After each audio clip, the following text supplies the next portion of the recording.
For the last 4 years, I have been a judge at the Hot Wheels Legends Tour. It's a car show where people bring in vehicles that they've built, we judge them, and the winner becomes an actual Hot Wheels. One of the criteria we use when we're evaluating a car is it gonna be a cool children's toy? Will it make a good Hot Wheel? Why am I mentioning this? Have you seen the Raptor? All right, it's not really called the Raptor. Technically speaking, the name of this thing is the Ford Bronco Raptor. What is it? Many years ago, Ford built the Raptor. They took an F-150 pickup truck, they made it wider, they put long travel suspension on it, and they basically built a Baja pre-runner. It could go over almost anything, people loved it, massive success. They've applied the same formula to the Bronco. They put on these 37-inch wheels. They gave it more power. The Raptor just kicks it up past 11, and this truck can do almost anything. Which leads me to this tricky part, and that's the competition. What does this compete with? The obvious one is gonna be the Jeep Wrangler Rubicon, maybe the Rivian R1S and R1T, a 4Runner, G-Wagon kinda, not really. You know, as it stands, I think you're looking at the king of the production off-road SUVs. As for the design, nailed it. Just look at it, it's so cool. A couple things to point out, it's got the Raptor grille, so it just says Ford and massive font. It just looks so purpose-built. I love the front of this thing. Coming down, you've got these tough running boards. Gun sights are cool. One bit of controversy, these fenders here, these flares, the internet hates them. They think they look cheap. I think they look cheap, but it's okay because of the type of off-roading you're gonna do with the Raptor is so extreme. Make them look cheap and easy to replace.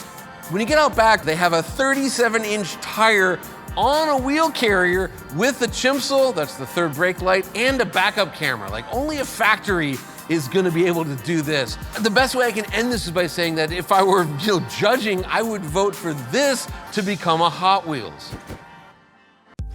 I'm inside the Raptor, and I gotta say, everything I didn't like about the interior of the Bronco, Ford fixed. So I really like this thing. They put this tactical, the sticky rubbery material all over the place, up here on the dash, on the grab handles, which are located all over the place. And it just feels tougher, more substantial, more solid. These seats are really nice. I think these are Raptor specific seats. And then you've just got this great layout like you do in the regular Bronco. These switches here, your lockers, your trail turn controls, they're right here, they're logical, they make sense. They're not buried in the screen. However, what a great screen. All kinds of technology, it does everything. You've got your GOAT mode selector, go over any terrain, GOAT mode, get it? They've just done a great job. Very comfortable, plenty of room in the back seat. And as far as the cargo area goes, it's not quite as good as a Wrangler, but it's good enough. The Raptor interior, I think it's great. Performance. Well, are we talking on-road or off-road? Start with on-road. Ford gave the Raptor a bigger engine. So instead of the 2.7-liter twin-turbo V6 you'd find in the regular Bronco, you've got a 3-liter twin-turbo V6 that here makes 418 horsepower and 440 pound-feet of torque. Pretty decent numbers. All of that power goes into a 10-speed automatic transmission, and it hits just the rear wheels. This weighs about 1,000 pounds more than a regular Bronco. Ford is saying 5,700 pounds. We think it can hit 60 miles an hour in 5.5 seconds, which is pretty good for something this size.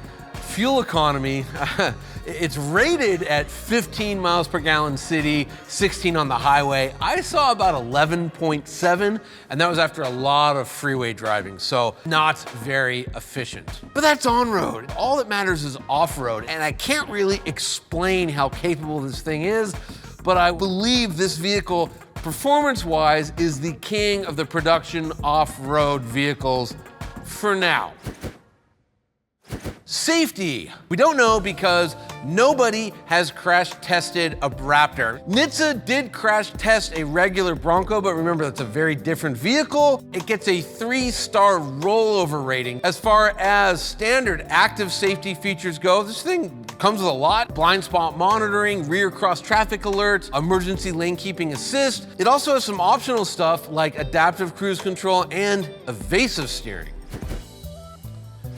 how much? The Raptor begins life at over $70,000. This one sitting here is a bit over 77,000 bucks. Okay, that's a lot of money, but what about the competition? That Jeep 392 with the Extreme Recon package, that's like a little over 85,000. A Ford Raptor, about 84,000, a little more than that. Those Rivians we were talking about, the 2 motors not out yet, which would be in the $70-some thousand range. The 4 motor, that's gonna be over $100,000 when you spec it for the off-road equivalent. So, in terms of value within its segment, Raptor is a pretty good deal. If there's one thing I want you to know about the 2022 Ford Bronco Raptor, aka Raptor, it's that it is the most capable production off-road vehicle you can buy. Ford took the Bronco, which is a decent truck, had some flaws, and they fixed everything that was wrong with it. And then, by blending in the Raptor technology, they have created an actual monster. The Raptor can go over more obstacles and take you to places that no other vehicle on Earth can. Yet, it remains great to drive on a regular road. That's hard to do, but Ford and Ford Performance, they did it. To see vehicle rankings and a complete buyer's guide, please visit motortrend.com/cars.